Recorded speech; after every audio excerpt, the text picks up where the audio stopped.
software. Okay, so let's start from this place of observation. And so in this Logos window, there is a place, there's a feature they have that's called notes. And they have these documents, and if you click on the documents menu, whether you're using the Windows or the Macintosh version, it has all these different types of documents, and we're going to be looking at a couple of them today.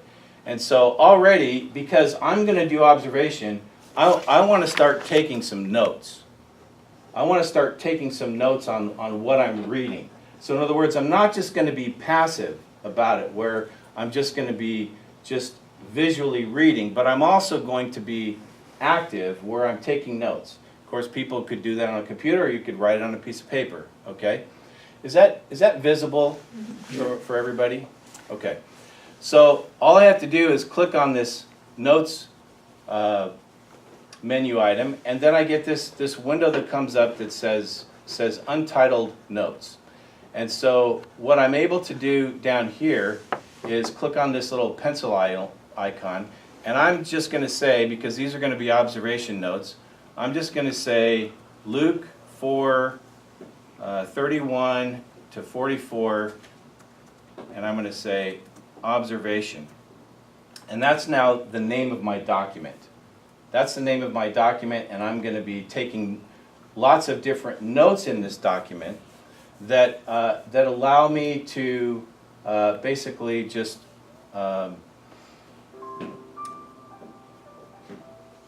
type in my findings of what I'm going to see as I observe the text.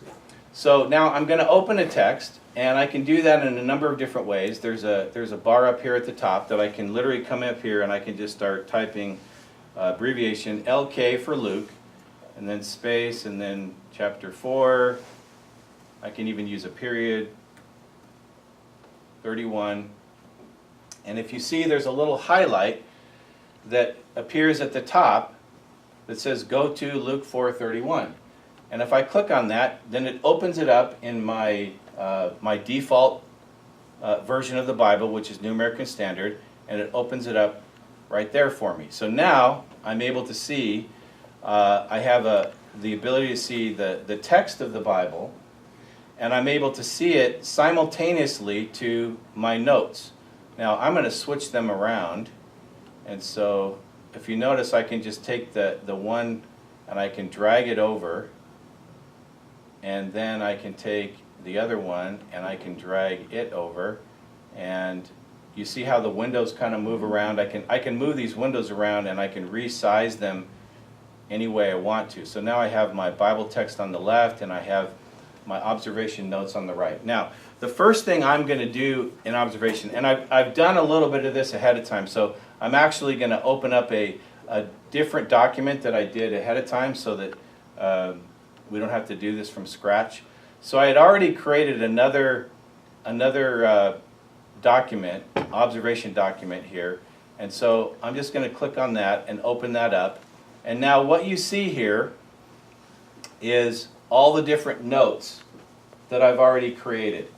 And all of these different types of notes that are here are the types of things that I want to do as I'm observing the text.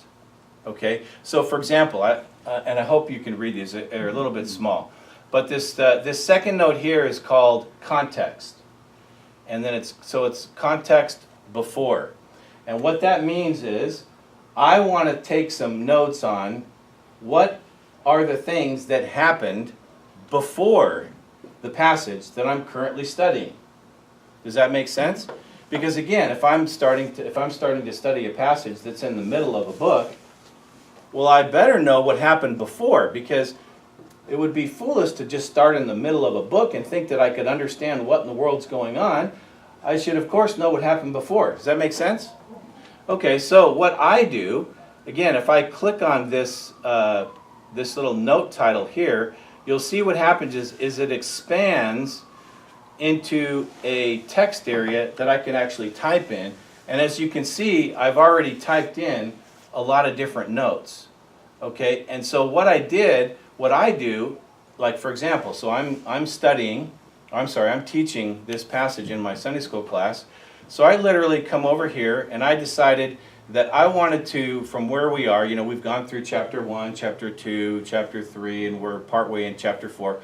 But, we've taken some time, and so I want to go all the way back to chapter 3 and familiarize myself with all the things that have happened and just make note of them so that I'm aware of them as I'm studying the passage that I'm in. So literally, I would just go through here, and as I'm reading, I might take some notes here on the right that just describes some of the highlights of some of the things that happened in the chapter or two before the one that I'm in.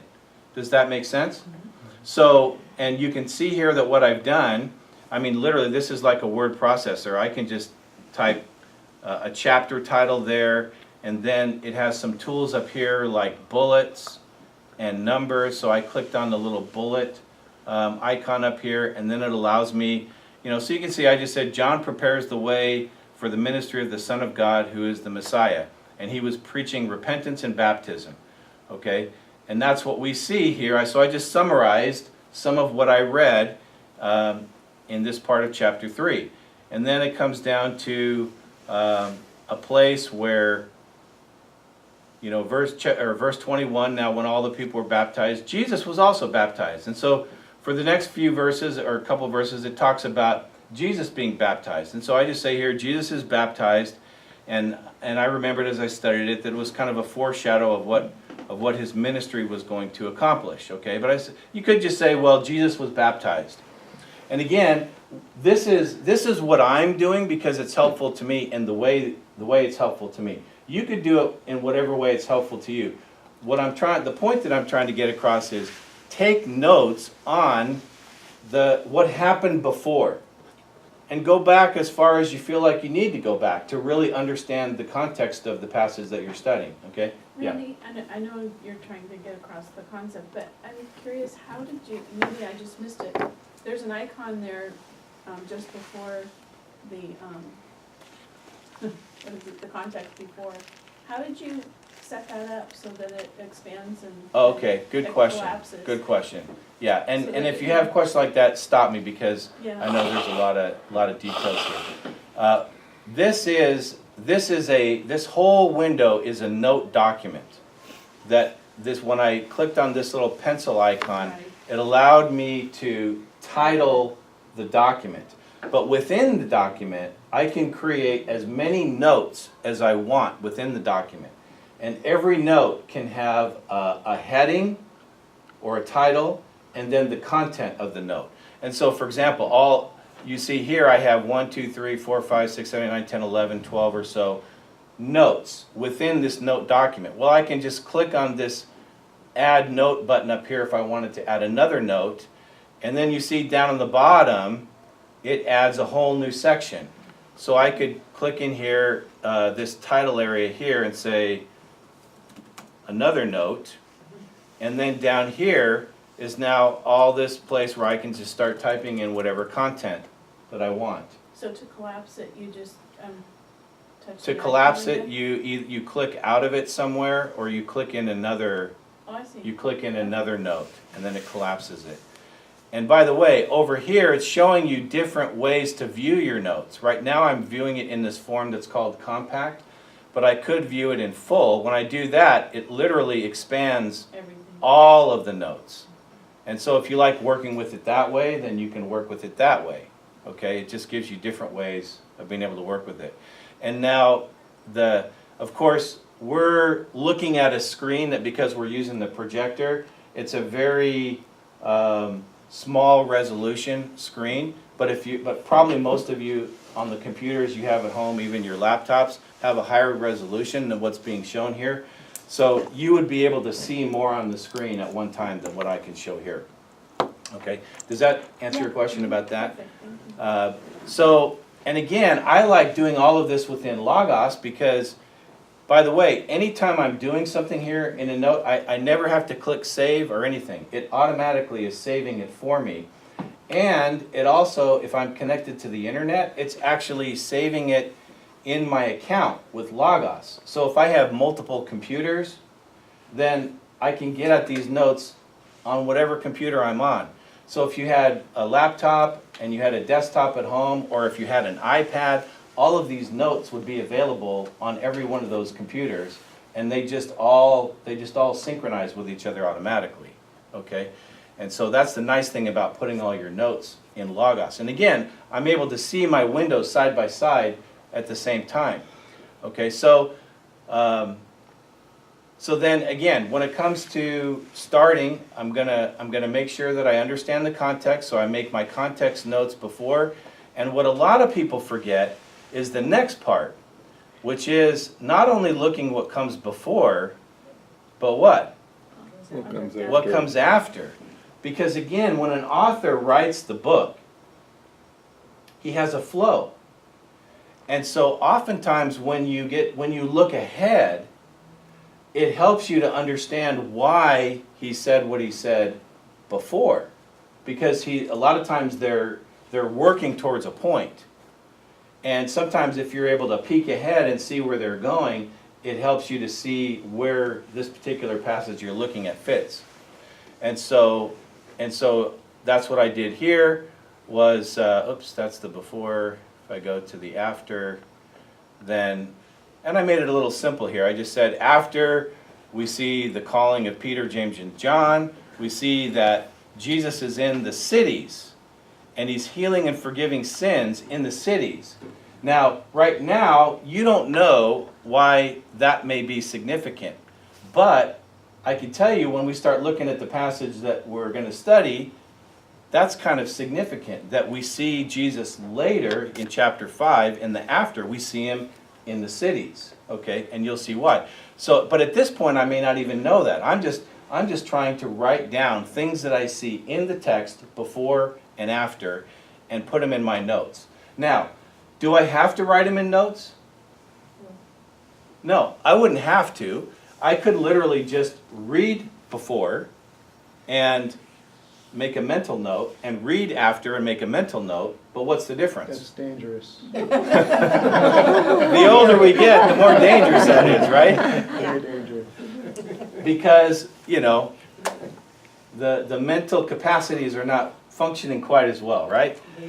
So, plus, what else happens when you write stuff out or you type things out? That's Helps you remember it. Helps you remember it. Okay, what else you say? I said remember it better. You remember it better. I think it's because you're using more senses, right? You're having to think about it. You're having to actually do something where you write. You have to use your hands. There's a lot more that you're interacting with, and so I think it actually helps to remember it better that way. Okay, so that's why and again, sometimes when people start Bible study, they want to start studying a passage. They get not writer's block, but study block. They get like, okay, well, how do I start? Well, I want to start by doing things that are kind of mechanical, where it's just I'm doing the same thing every time. I don't have to think about, well, how am I going to do this? I know I'm going to look at the context before. I know I'm going to look at the context after, and I'm going to make summary notes about what I read. That's what I do every single time. So how do I start? That's how I start. And so I don't have to think about how I'm going to start. It just happens, and all of a sudden now I'm into the text without really having to, come up with some, incredible insight into things. I'm just mechanically trying to understand and read what's going on and make notes of it, okay? In this context block here that you have, is that a template in any way? Not in any way, not in any way. You did the whole... It's just like this. It was a blank note, and I could have titled it anything I wanted to, and I could have creating bullet point summaries. If I wanted to have numbers instead of bullets, then I click on that, and now I start having numbers. If I want to do things like indent further, it has little indent tools and things like that that will allow you to create, kind of an outline structure. So if I want to change the font, there's an icon up here that lets you change the size. You can change the type of font. You can make it bold, italic. You can change the color or the highlight. There's just, so you can make it look however you want. Okay, now I tend to keep it somewhat simple because I'm just trying to find a way, again, just to make my observation notes. Okay, but you can do whatever you want with it. But the words context after, where are the events in this passage located? Those are yours as well? Or Those are mine. I created all those. I created all these notes and I put that in there. And you probably use those time after time after time. And I use those time after time. Yep, thanks for making my point. So in fact, let's just even look at these. What are these? Look at some of these things that these are questions that I'm gonna answer as I read the text, which I'm gonna show you a cool way to do that in a minute. These are questions that I'm gonna answer. They're not questions that are difficult. Look at this. Where are the events in this passage located? So as I read the passage, what am I looking for? Where are they? Locations, right? Cities, countries, wherever, places. And so as I'm reading, you're going to see we're going to be able to pull those out, and then as I do that, again, I'm just going to start making notes. I'm going to start making notes about those places. Now, I'm not interpreting anything about those places yet. I'm not even trying to understand why Luke mentioned those places. I'm just like Sherlock Holmes, whereas I'm trying to just find all the facts, right? You heard that story of Sherlock Holmes when he was talking to Watson, and he asked Watson, how many steps go up to this building, right? And Watson's like, how many steps? How would I know how many steps? And he's like, and Sherlock Holmes says, well, haven't you walked up and down those steps a number of times? And he's like, yeah, I've done it, every day or something like that. And he's like, well, see, you have, what's he say? You've seen, but you haven't observed. He says, I can tell you there are 57 steps because I have seen and I've observed. Not only did he walk up the steps, but he walked up and he actually counted them, right? Now you might say, well, who cares about the number of steps? Well, who cares about the places? Well, What does that matter? God did enough to put it in there, so I guess it's important. Yeah, why? They're not just in there for the fun of it. They're in there for a reason. But in this stage of the process, we're not concerned with that. We're not concerned with why those places. But we will be concerned with that later on. But if we don't know what the places are, then what? We can't possibly know why there may be significance to it if we don't even know what the places are. But it's not just the places. You see the next question. Who are the people who are involved? This is sort of a glorified who, what, where, when, why, how. It's exactly what it is. That's exactly what it is. What is happening or being discussed? Okay, if I click on that, you'll see here are some of the things that I wrote down that were happening in the passage. I'm just summarizing exactly what is stated. How are the people responding? When are the things being discussed taking place? When are these things happening? Sometimes we see things that timing is significant. Why is a certain activity or discussion taking place? There may be something in the text that explicitly states, oh, what happened? There may be something that explicitly states why something was happening. Then this one's a little trickier, but very important. Keywords or phrases or concepts. As you're going through the text, what are the words that are the really very significant words? Because not all words are equal in their significance. So then, how do we determine what's a key word or a key phrase? Well, we look for words that are repeated. If the author is repeating a word over and over and over, what might come to your mind? It's important. It's important, right? It's significant. Or we look for words that are contrasted. meaning they're opposites. He uses words that are very different from each other. Why would an author use two different words or two different concepts? What would he be trying to communicate? Make his point. Okay, yeah, he's comparing and showing how things are different, right? Because he might be showing, like for example, when Paul says, in Ephesians that you're going to have a put on and a put off. And then he lists a whole bunch of different things, the things that you're going to put off and the things that you're going to put on.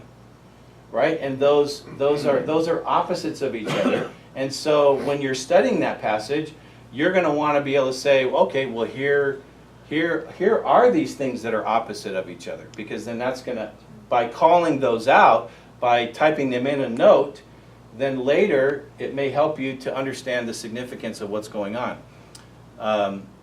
You could look for synonyms. What are synonyms? Same.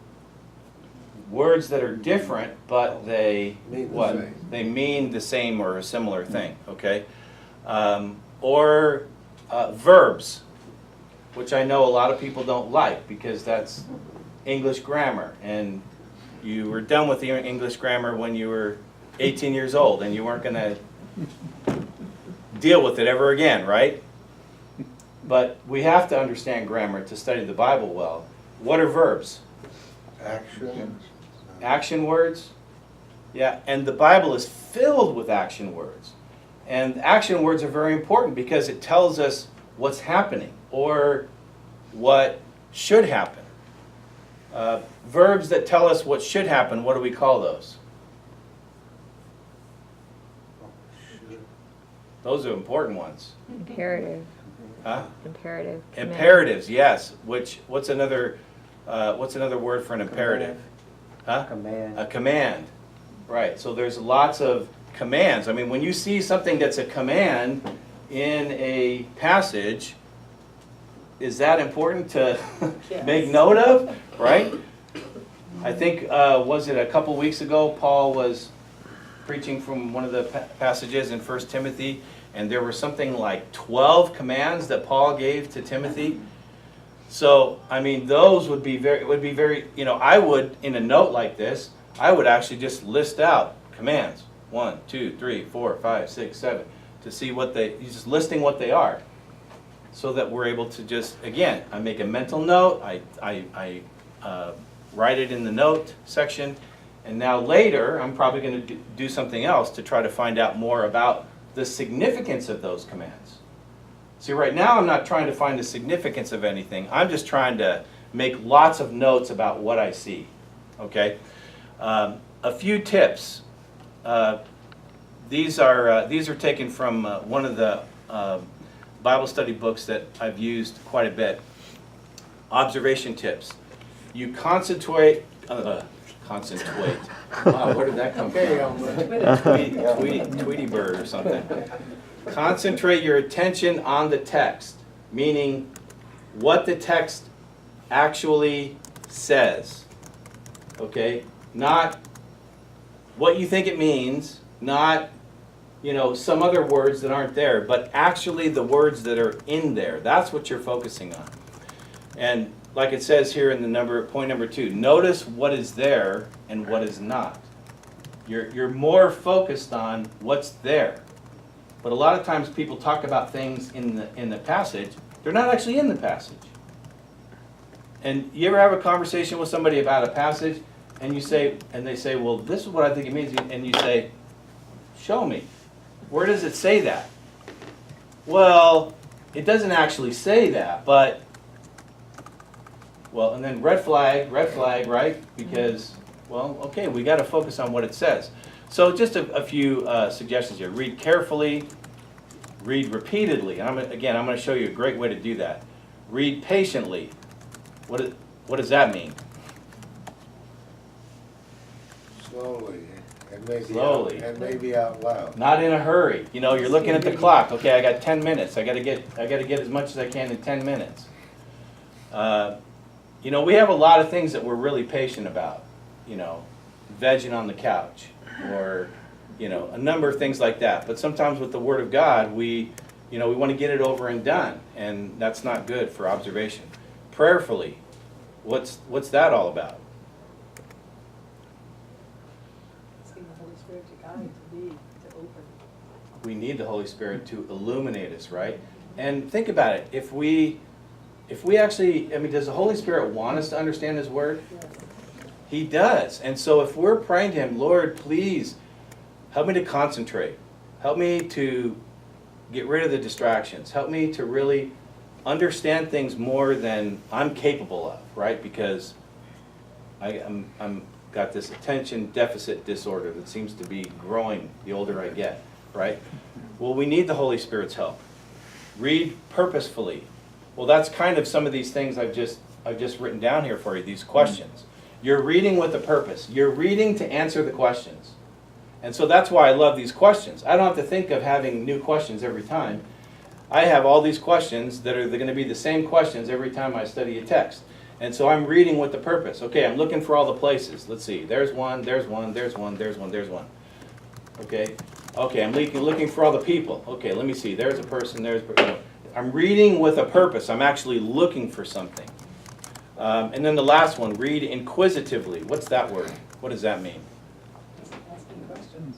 Yeah, ask questions about what you're reading. And I'm going to show you a place where I would normally actually write out questions that I have as I'm reading the text. Do you ever read a passage and you're like, huh, why did he say that? Well, don't just let that, why did he say that, just, go away. Make a note of it. Make a note of it as a question that, might need a little bit of digging and research later to answer it. Don't just say, okay, well, let me go see what John MacArthur says, And by the way, have you ever noticed sometimes you have a question and then you look in the study Bible and they don't even answer it, right? They talk about something totally different. So you got to learn it yourself. Number 3, be accurate. Avoid these common mistakes.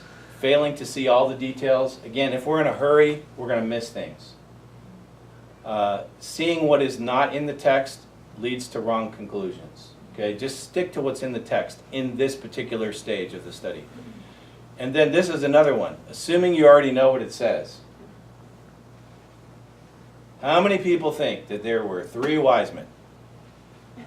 I mean, not in this room, right? Because we've hammered on that more over and over, right? But how many people think that it was 3 wise men? So you read the text and you don't even look for how many. Does it say how many? I mean, that should be one of the things we look for. How many were there? Things like that. But so in other words, don't assume that you know what's in there. And a lot of times we're studying passages that are very time with it, right? But we don't want to do that. So don't assume we know what art says. Okay, so now how can we actually, I'm going to show you a tool that hopefully won't scare you all away. Because I think it's like the best thing I've ever seen in my life. And it's called it's up here in the documents, it's called a sentence diagram. Okay? Now, maybe when you were in school, you thought, you had to do these sentence diagrams in your English class, right? And they were not the most enjoyable things to do, I'm sure. Now, this is a little different than that, okay? So don't get so worried, all right? So, but if I click on that, it opens up this window.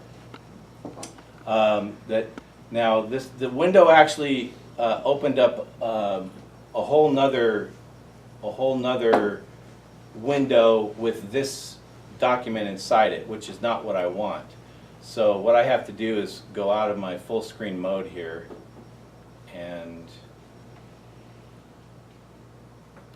come on.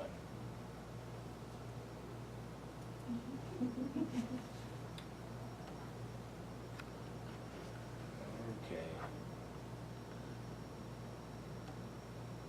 Something happened. You're having problems, how do you think we feel? All right, don't mind what you just saw. Okay, I'm going to open this this, it created this document, and so now this list that's on the right-hand side are documents that were already created. Okay, so I'm gonna right-click on this one and say open in a new tab. Okay, good. So it put it over here. Now I'm just gonna drag it over to this other side. And can you see the little orange line there up here at the top? I haven't let go of the mouse yet. Yeah. By moving it to right up to the left or to the right of this other tab where that little orange line appears, if I let go, it'll take that window and make it be another tab in this other little pane over here. So watch what happens. If I let go, now you see how there's another tab up here? And so here's my Bible window tab I had over there, and now I have this other one over here. Okay, so I can go back and forth however I want. Well, right now, I want to have this one only open because I'm going to show you what I'm going to do. I'm going to insert my passage. And so I'm going to come here, I clicked on that insert, and I'm going to type in here Luke 4:31 to 44. And I want it to come from the New American Standard, but I could choose any Bible translation I want in my library. You can see it's showing all the different translations that I have. And then there's two different types of diagrams. There's this thing called a text flow diagram and then a line diagram. What we want is the text flow diagram, and I'll show you why in a minute. And then this other one, manuscript, just means it's the actual text of this Bible. And so those are my options, and I'm going to say insert, and then in a few seconds here, voila, you see what it did. It pasted my passage into this window. You see that? Okay, now some of you have a Bible that kind of looks like this when you are reading your Bible. Maybe there's a paragraph break here or there, but all the text is really close together like that, like a lot of books. It's very difficult to see what's going on, especially when you're really trying to dig in all the details of a passage with all the text clumped together like that. Does that make sense? Because it's just all this text is all clumped together. So this tool allows us to do a very cool thing, which is it allows me to take the text and rearrange it. I get to rearrange it and put it into logical groupings based upon the actual structure of the text. Now, like I said, some of this is going to have to do with understanding a little bit of grammar and that sort of thing. And some of it is just my way of doing things that I may not be able to explain to you very well. But I'll do my best. So as I look at this text, I'm going to really try to break this down. And so you'll notice, first of all, that when I don't know if you can see that, but it's very faint. But every time I move my mouse over a word, it has a little blue highlight. And I can literally click on that word. Okay, you can see that, right? And it just highlights the whole word, okay? But see, now what I want to do, again, it's like I said, I want to rearrange this text. And so as I read along, I say, okay, and he came down to Capernaum, a city of Galilee. Oops, stay there. So when I look at this, I say, all right, I want to take short phrases. And watch what I do here. And he came down to Capernaum. Now I'm going to stop it right here at the word a, because this next part, this phrase here, a city of Galilee, that is describing what in the sentence? Capernaum. Okay, so I'm going to take this, and I'm just going to drag it down underneath Capernaum and indent it just a little bit, and then I let go. Okay? Now you can see that it just moved all the text around. But I'm going to do this, I'm just going to keep going for the whole passage like this. So the next thing here is, okay, Capernaum, which is a city of Galilee, and is now starting a new thought. When you see the word "and" in a sentence, what is happening? Additional information. Okay, so we were told, the first thing we were told was he came down to Capernaum,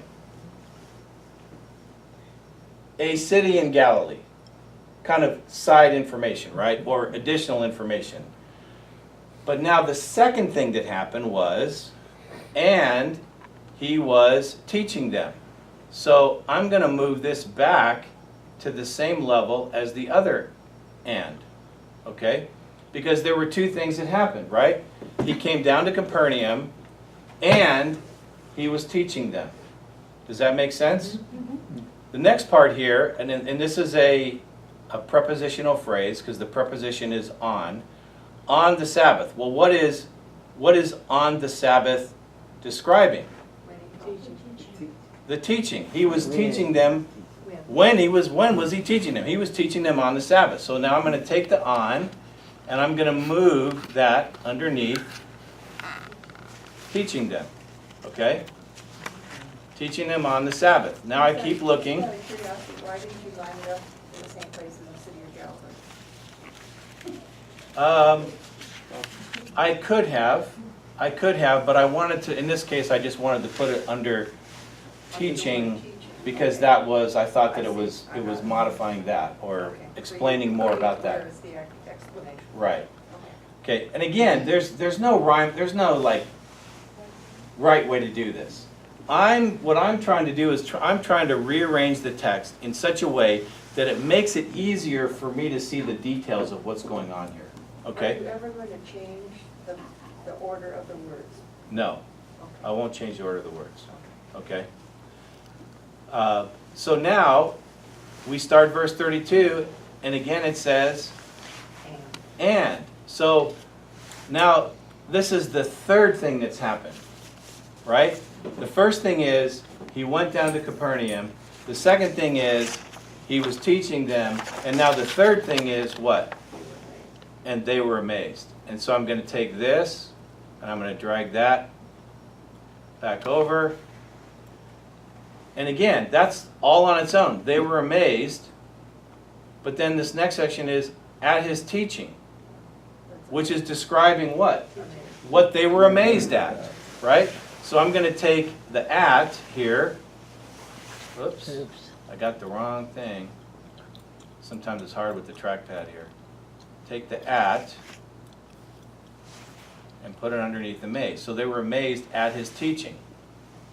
Okay, now this next thing, amazed at his teaching, for, when you see the word for like that, what is that describing? Why, right? Explaining why something's happening. Why what? Why were they amazed? So, for his message was with authority. That is also describing the amazement. It's giving more information about the amazement. It's why they were amazed. So I drag that down and just kind of put that underneath that same spot. Now, you can decide how far you want to go with this. You can make it more simple or more complex in terms of how you indent it.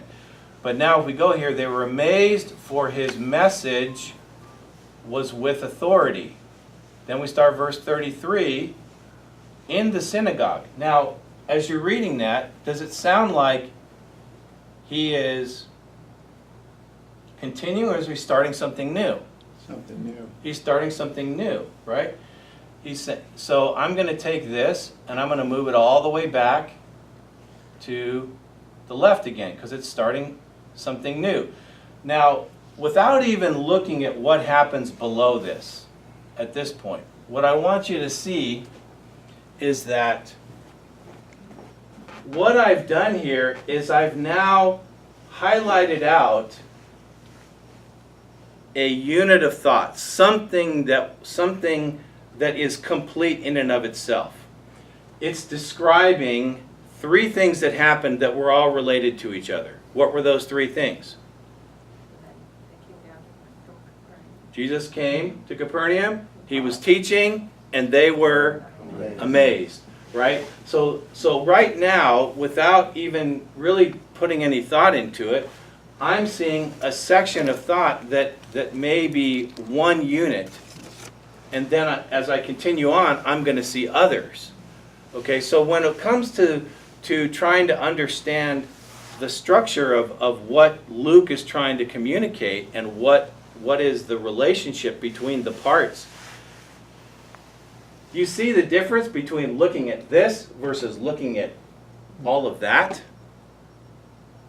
And so, and again, now I'm doing this on Logos because they have this cool diagram tool, but you wouldn't have to use Logos to do this. What could you do? Paper, pencil. Yeah, just a paper and pencil. You could just pull out your pad and you could just start writing it. And by the way, that's what I used to do before I had this ability in Logos. I would just literally write out the entire passage.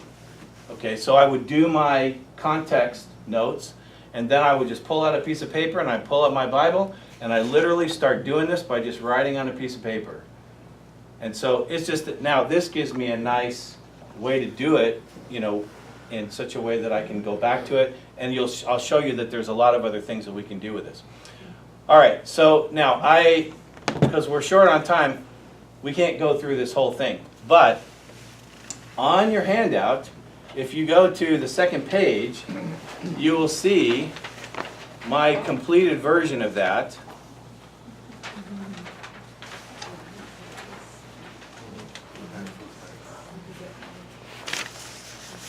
And you will see that there were some other things that I was able to do because of these tools that are in here. So now you'll notice that not only it's not just black, but there's different colors, right?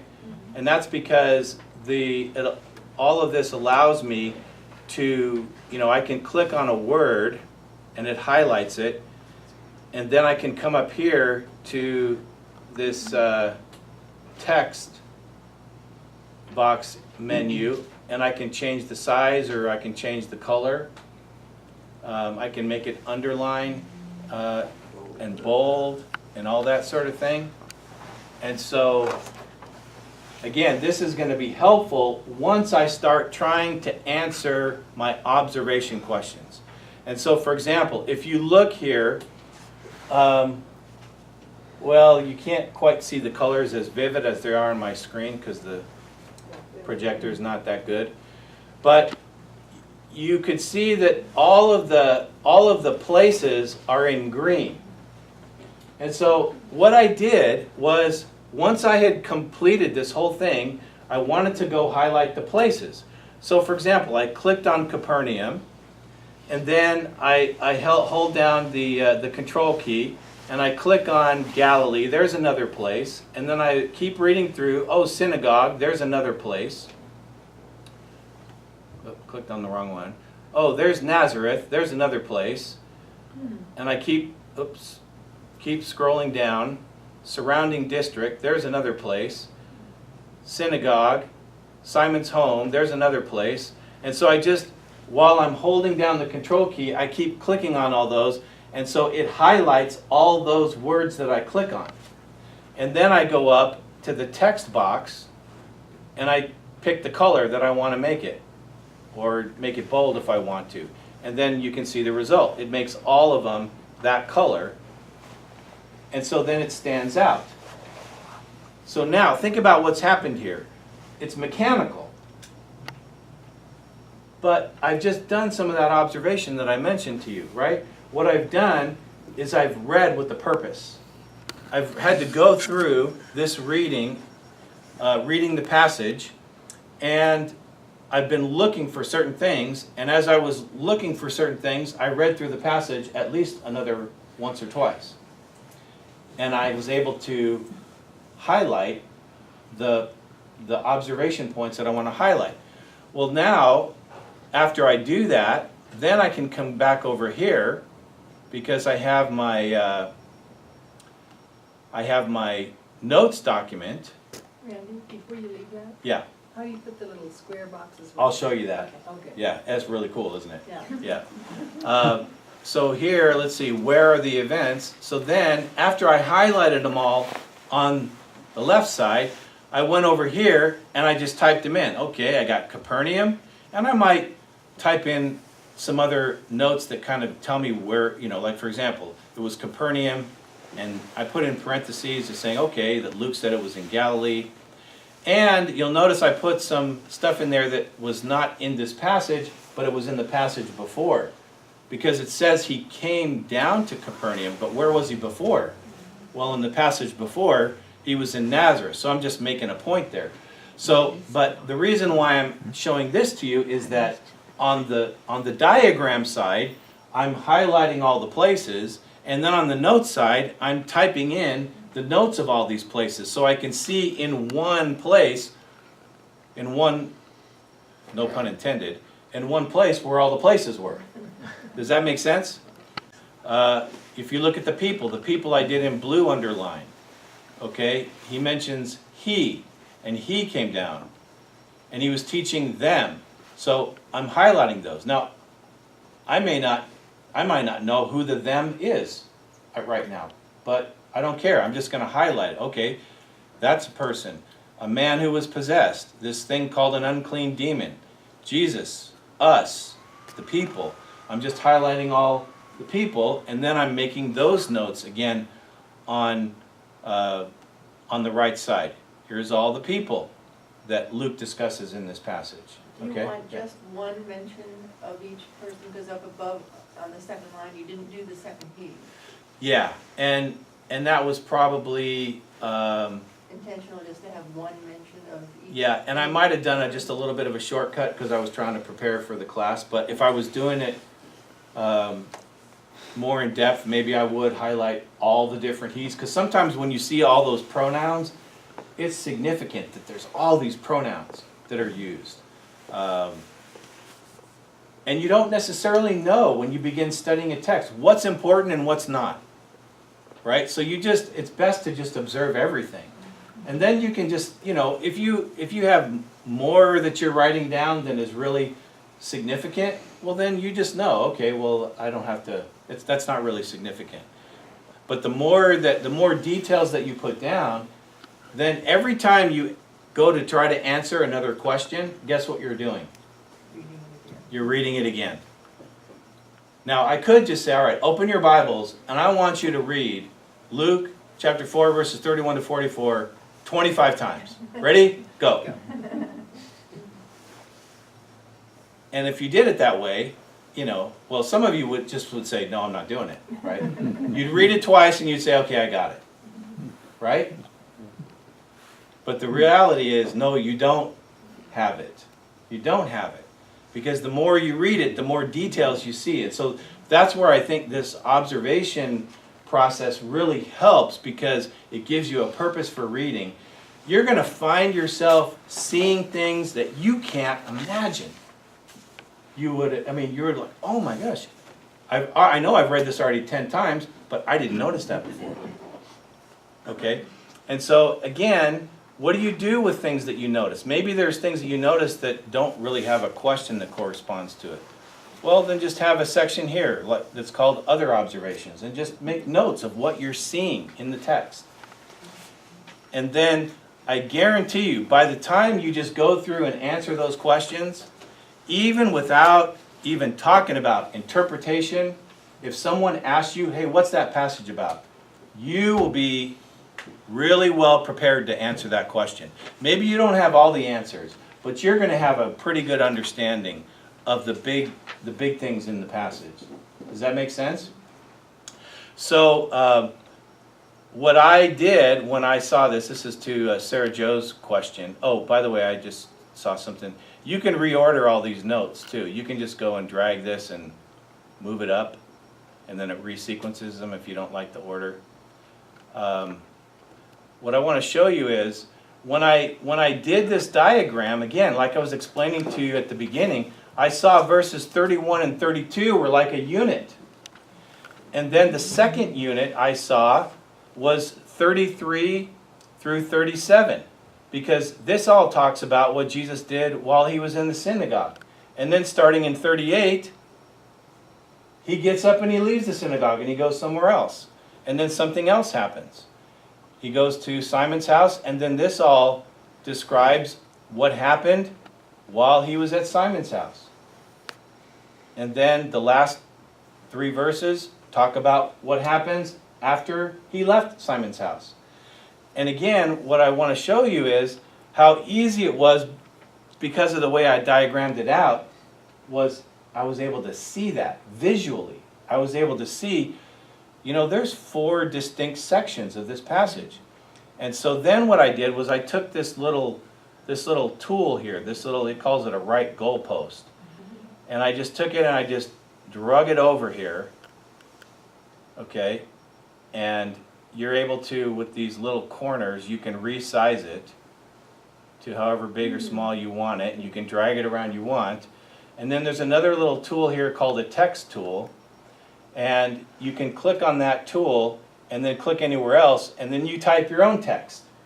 And so you see, that's what I did, was I decided that I wanted to just summarize what each of those 4 sections were.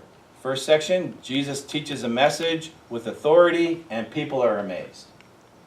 Next section, Jesus has power and authority over demons. Next section, Jesus has power and authority over physical illnesses. Next section, Jesus continues to take this authoritative message about the kingdom of God all over Judea. So now, all of that was really before delving into the passage to really try to understand all of the significance about what was going on. And what I want you to see is that it's really not that hard to do this. Now I realize when you do it the first time, like anything, when you do it the first time, what happens? Takes 3 times as long. Yeah, it takes longer, it's a little harder, but the more that you do it, then you kind of develop a habit, you develop something that is a pattern, and you're able to do some of these things a lot faster. As a byproduct, what occurs is, then anytime you start reading a passage, you start seeing things that you would have never seen before. Because you have now started training yourself to observe the text. And that's really what it takes. It takes training. You got to do it over and over and over. And so what these tools are giving me is a method for really getting in and seeing what the text says. And as I'm doing that, I'm preparing myself for what the really hard work is. The really hard work is the interpretation. What does all this stuff mean? What is the significance of all this stuff? Why did Luke include this stuff? Well, those are hard questions. And those are questions that you can't even begin to think about having a good answer to that question unless you know these details. Does that make sense? So it's some work, but I really believe that it is incredibly worth the effort. We're out of time. Questions? Is there a way, because you have at least at this point in time, you have the notes, you have a sentence diagram. Is there a way to put them to one volume? Meaning connect them? Because they're 2 different tools. There are 2 different documents. Yeah, documents. How do you I see a group them? little link thing on the notes up at the top. of the Yeah, page. that's for something different. That's actually what I believe you can. I believe actually I think you're right. I think you could use this link to, in one of your notes, link to this diagram, so that they're not connected together, but you could create a link within a note that if you clicked on the link, it would actually open up this diagram. So Okay. Can't you also search for that passage and it would find all your documents and would show you any documents with that? Yes, yes. That's the other advantage, by the way, and we'll talk more about this next time. That's the advantage to taking your notes and doing all this stuff within Logos itself, because then when you're searching for things, your stuff gets added to the stuff the resources that Logos already has. And you get to search not only Logos resources, but your resources as well. Okay? So our focus this time has really been on the observation.